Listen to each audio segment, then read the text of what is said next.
Nike दुनिया की सबसे बड़ी स्पोर्ट्सवियर ब्रांड है। वो करीब 1000 करोड़ रुपए कमाते हैं हर दिन। रोनाल्डो और राफेल नडाल जैसे वर्ल्ड क्लास एथलीट्स उनके प्रोडक्ट्स यूज करते हैं। पर क्या आप बिलीव करोगे कि जिसने नाइकी को बिल्ड किया वो खुद एक फेल्ड एथलीट था और उसने अपने बिजनेस की शुरुआत अपनी कार की डिक्की से शूज बेचने से की थी। ये कहानी है नाइकी के फाउंडर फिल नाइट की। फिल नाइट का बर्थ 1938 में हुआ था, अमेरिका के पोर्टलैंड नाम के एक स्मॉल टाउन में। बचपन से ही वो काफी तेज दौड़ते थे और उनकी लाइफ का अल्टीमेट ड्रीम था एक ग्रेट एथलीट बनना। स्कूल और कॉलेज में उन्होंने अपनी रनिंग पे बहुत काम किया और कई रेसेस जीती। रनिंग के साथ साथ फिल ने अपनी एजुकेशन भी कंटिन्यू रखी और 1962 में उन्होंने MBA कंप्लीट कर लिया। वो अभी भी रनिंग कंटिन्यू करना चाहते थे, लेकिन एक सुबह अपनी प्रैक्टिस रन के दौरान उनका रियलिटी से सामना हुआ। अपना पूरा यूथ रनिंग को डेडिकेट करने के बाद वो अपने स्टेट के तो one of the best athlete बन चुके थे, लेकिन वो एक नेशनल और इंटरनेशनल लेवल एथलीट नहीं बन पाए थे। Sadly he was good but not great.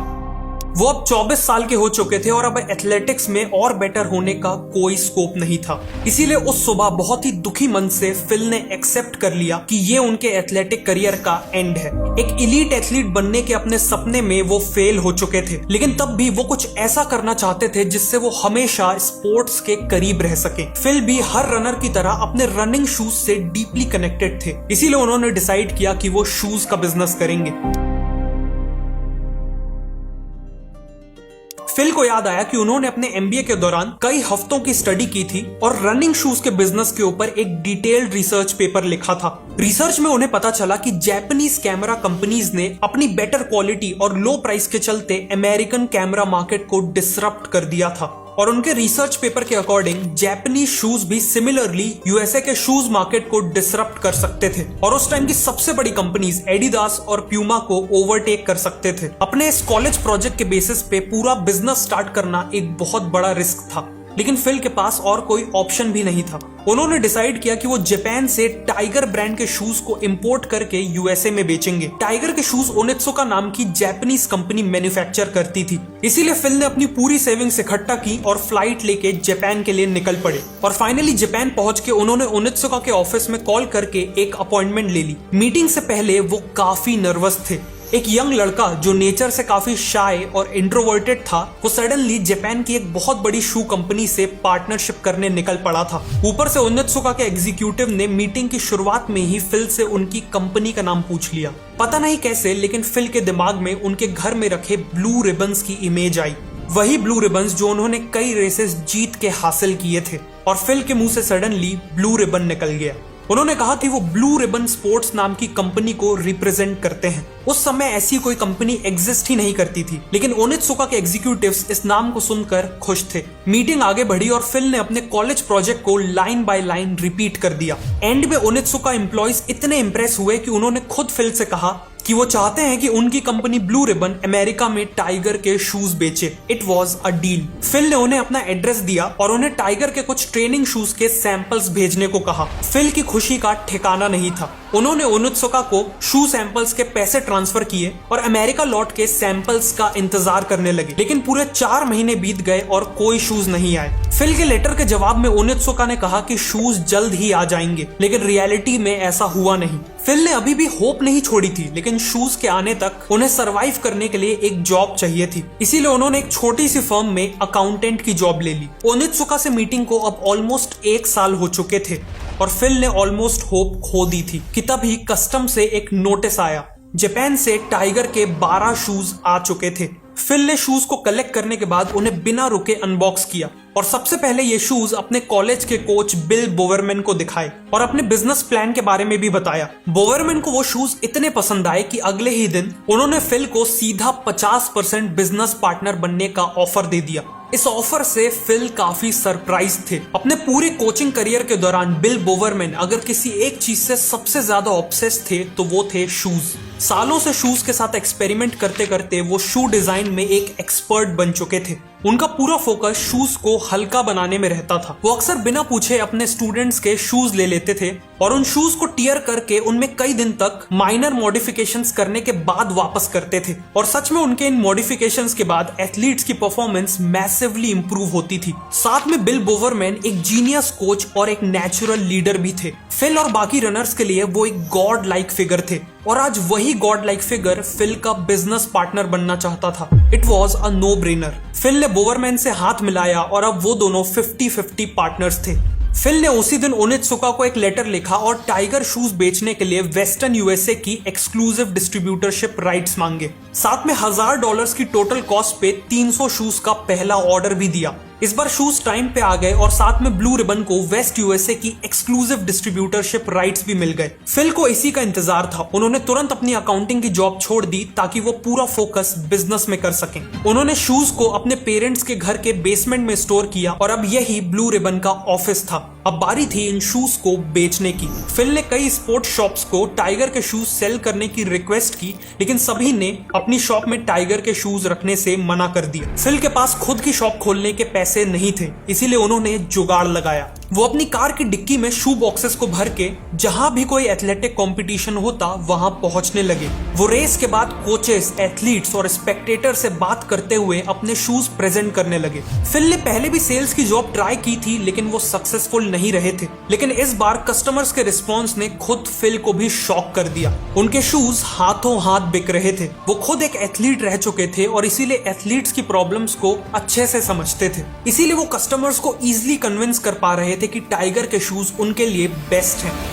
केवल 2 महीनों में उन्होंने 300 पेयर्स की पहली शिपमेंट बेच दी और इस बार सीधा 900 टाइगर शूज का ऑर्डर दे दिया। लेकिन उनकी टोटल कमाई केवल $2000 हुई थी और ऑर्डर का टोटल कॉस्ट $3000 था। इसीलिए फिल ने पहली बार बैंक से $1000 का लोन मांगा। बैंक ने भी ब्लू रिबन के स्ट्रॉन्ग बिजनेस को देखते हुए लोन अप्रूव कर दिया। फिल के पास अब फाइनली एक ऐसा करियर था जिसे वो डीपली एंजॉय कर रहे थे।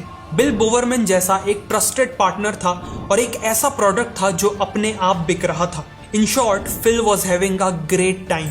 लेकिन तभी कहानी में एक ट्विस्ट आता है।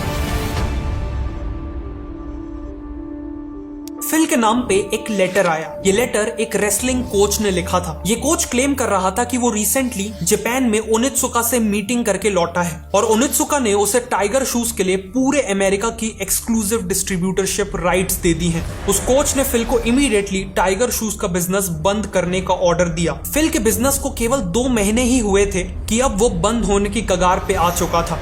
उन्होंने तुरंत ओनित्सुका को क्लैरिफिकेशन मांगते हुए एक लेटर लिखा, लेकिन उनका कोई रिस्पॉन्स नहीं आया। इसीलिए फिल ने डिसाइड किया कि वो जापान जाएंगे और ओनित्सुका को कन्फ्रंट करेंगे। फिल ने अपनी मीटिंग के दौरान साफ किया कि कैसे उनके साथ गलत हुआ है। उन्होंने अपनी स्ट्रॉन्ग सेल्स का आर्ग्यूमेंट दिया और फ्यूचर प्लान्स भी समझाए। अगले दिन उनकी मीटिंग सीधा कंपनी के ओनर मिस्टर ओनित्सुका से हुई और फिल से मिलते ही ना जाने कैसे, लेकिन उन्हें फिल पे ट्रस्ट हो गया। मिस्टर ओनित्सुका ने कहा कि फिल का पैशन उन्हें उनके यंग डेज की याद दिलाता है और इसी के साथ उन्होंने फिल को वापस वेस्टर्न यूएसए की डिस्ट्रीब्यूटरशिप दे दी। फिल वॉज रिलीव्ड, लेकिन प्रॉब्लम्स अभी खत्म नहीं हुई थी। बिजनेस का पहला साल कंप्लीट होने के बाद ब्लू रिबन ने $8000 की सेल्स की थी और उन्होंने दूसरी सिटी में एक्सपेंड करने के लिए जेफ जॉनसन नाम का एक सेल्समैन भी हायर कर लिया था। जेफ की खासियत यह थी कि वो भी फिल की तरह एक एथलीट रह चुका था और अपने काम को लेकर एक्सट्रीमली पैशनेट था और इसीलिए बिजनेस के दूसरे ही साल की सेल्स $16000 यानी सीधा डबल होने वाली थी। लेकिन सरप्राइजिंगली यही उनके लिए एक बहुत बड़ी प्रॉब्लम बन गई। फिल बहुत तेजी से ग्रो करना चाहते थे, इसीलिए वो ओनित्सुका की एक शिपमेंट के पूरे बिकते ही नेक्स्ट ऑर्डर डबल या इवन ट्रिपल क्वांटिटी का दे देते थे और इस ऑर्डर की पेमेंट के लिए उन्हें अपने पूरे प्रॉफिट्स को री इन्वेस्ट तो करना ही पड़ता था, साथ में बैंक से लोन भी लेना पड़ता था। बेसिकली 1 साल के बिजनेस के बाद ब्लू रिबन पे हजारों डॉलर्स का लोन चढ़ चुका था और कैश फ्लो नेगेटिव था। इसी के चलते बैंक्स ने फिल को और लोन देने से मना कर दिया और सडनली बिजनेस को चलाने के लिए कैश था ही नहीं। ब्लू रिबन के सर्वाइवल के लिए फिल को कैसे भी पैसों का इंतजाम करना था, इसीलिए फिल ने वापस से एक अकाउंटेंट की जॉब ले ली, इस बार PwC में। वो अपनी पूरी सैलरी बिजनेस में इन्वेस्ट करने लगे। दूसरी तरफ उनके पार्टनर बिल बोवरमैन टाइगर के शूज को बेटर बनाने पे काम कर रहे थे। बोवरमैन ने रियलाइज किया कि अमेरिकन्स की बॉडी जापानीज के कंपैरिजन में ज्यादा लंबी और हैवी होती है इसीलिए उनके शूज भी डिफरेंट होने चाहिए। बोवरमैन ने टाइगर के शूज को भी टियर करके उन पे कई एक्सपेरिमेंट्स किए। टर्निंग पॉइंट आया जब उन्होंने टाइगर के ही अलग अलग शूज के बेस्ट फीचर्स को मिला के अमेरिकन के लिए एक अल्टीमेट डिस्टेंस ट्रेनिंग शू डिजाइन किया। उन्होंने शूज का नाम कॉर्टेज रखा। ओनित्सुका ने कॉर्टेज की मैन्युफैक्चरिंग स्टार्ट की और ये शूज अमेरिकन मार्केट में आते ही सुपर सक्सेसफुल हो गए। फिल के मैनेजमेंट और बोवरमैन के शू डिजाइन्स के चलते अगले 5 सालों में पूरे अमेरिका में tiger shoes one of the top shoe brand बन चुके थे। 1971 तक सेल्स 1.3 मिलियन टच कर चुकी थी और बिजनेस हर साल डबल हो रहा था। और इसी के साथ फिल ने अपनी जॉब क्विट करके ब्लू रिबन को फुल टाइम ज्वाइन कर लिया। सब कुछ बिल्कुल परफेक्टली चल रहा था कि तभी जापान से एक बहुत बड़ा झटका आता है। ब्लू रिबन की सक्सेस को देख के ओनित्सुका के अंदर लालच आ गया। वो अब टाइगर के शूज से होने वाली पूरी कमाई खुद रखना चाहते थे और इसीलिए उन्होंने फिल को एक अल्टीमेटम दे दिया। अगर फिल ने ब्लू रिबन का 51% स्टेक ओनित्सुका को नहीं बेचा तो वो किसी और को अमेरिका की डिस्ट्रीब्यूटरशिप दे देंगे। फिल काफी शॉक्ड और हर्ट फील कर रहे थे। ये उनके साथ एक बहुत बड़ा धोखा था। ब्लू रिबन को खरीदने की बात करके ओनित्सुका ने सारी लिमिट्स क्रॉस कर दी थी और इसीलिए फिल ने अपनी लाइफ का सबसे बड़ा डिसीजन लिया। फिल ने अपनी टीम को इकट्ठा किया और उन्हें कहा कि ये वो मूवमेंट है जिसका हम सब अंदर ही अंदर वेट कर रहे थे। किसी और के ब्रांड को बेचने का टाइम अब खत्म हो चुका है। अब टाइम है अपना खुद का ब्रांड बनाने का।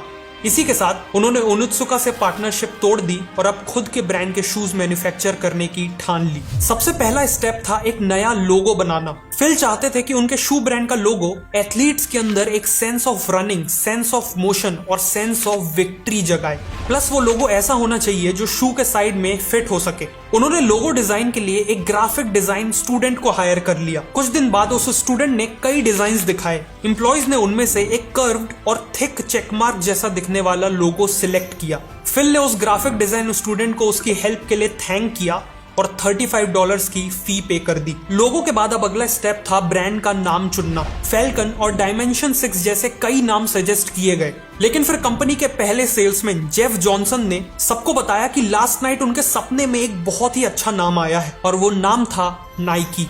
ग्रीक में विक्ट्री की गॉडेस को नाइकी कहा जाता है, इसीलिए ये नाम सूटेबल था और एक्सेप्ट भी कर लिया गया। इसके बाद फिल ने एक थर्ड पार्टी मैन्युफैक्चरर को शूज बनाने के लिए हायर कर लिया। नाइकी ने उन्हें डिजाइन्स भेजे और शूज की मैन्युफैक्चरिंग स्टार्ट हो गई और फाइनली 30 मई 1971 को नाइकी ब्रांड के शूज पूरी दुनिया के लिए ऑफिशियली लॉन्च हो गए।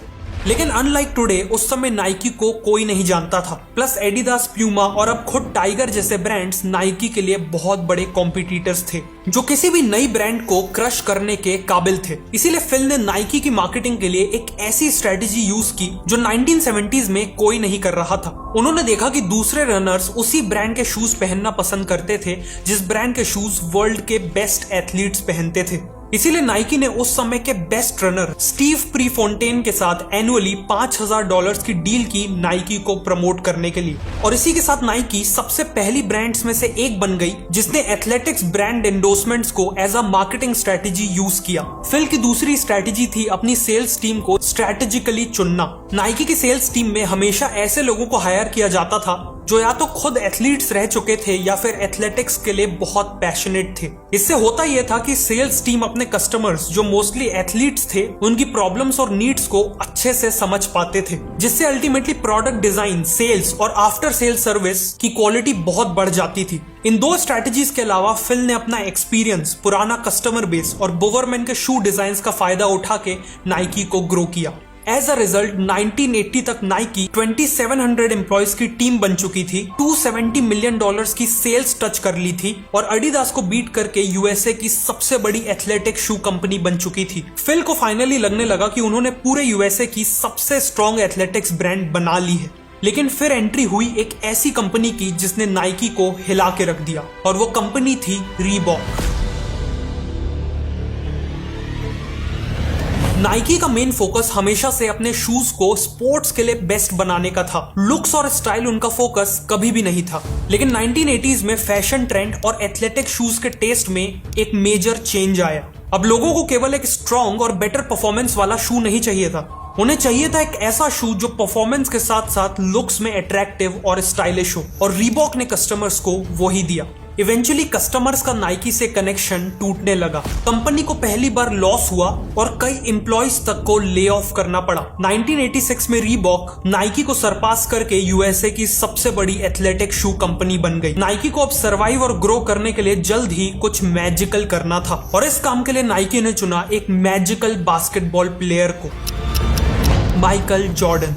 माइकल जॉर्डन उस समय एक इमर्जिंग प्लेयर थे और फिल को मालूम था कि वो फ्यूचर में बास्केटबॉल के सबसे बड़े, सबसे लेजेंडरी प्लेयर बनने के काबिल हैं। इसीलिए नाइकी ने माइकल जॉर्डन को एज ब्रांड एम्बेसडर साइन कर लिया। साथ में नाइकी ने माइकल जॉर्डन के नाम पे एयर जॉर्डन नाम के बास्केटबॉल स्नीकर्स भी लॉन्च किए। एयर जॉर्डन से पहले बास्केटबॉल शूज काफी ऑर्डिनरी और बोरिंग होते थे, लेकिन एयर जॉर्डन ने अपने बोल्ड कलर्स और स्टाइलिश डिजाइन के साथ बास्केटबॉल शूज के ट्रेंड को रातों रात बदल दिया। एयर जॉर्डन वो हिस्टोरिकल शूज बने जिसने पूरे वर्ल्ड में स्नीकर कल्चर की शुरुआत की। ऑल्सो उस समय माइकल जॉर्डन भी फिनोमिनल फॉर्म में थे। माइकल इन शूज को गेम्स के दौरान पहन के तो प्रमोट करते ही थे, साथ में नाइकी ने माइकल के साथ इन शूज के एड्स भी निकाले थे।